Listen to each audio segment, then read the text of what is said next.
Pelaku penyerangan jamaah yang salat subuh dalam Masjid Semansa Rusunawa Rajawali, Makassar, ditangkap.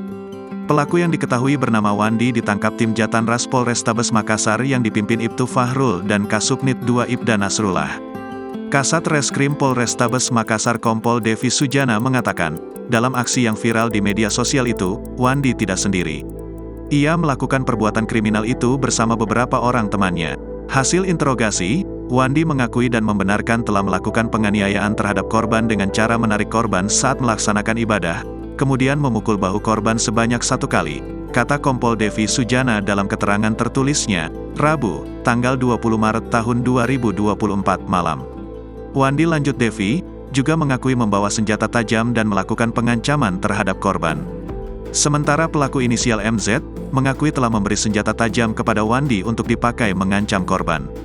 Sebelumnya diberitakan, rekaman CCTV aksi penganiayaan di tempat ibadah, tepatnya di Masjid Semansa 81, Rusunawa, Kecamatan Mariso, Kota Makassar, viral di media sosial, Selasa, tanggal 19 Maret tahun 2024. Dalam rekaman terlihat, seorang pria mengenakan baju kaos hitam memasuki tempat ibadah tersebut.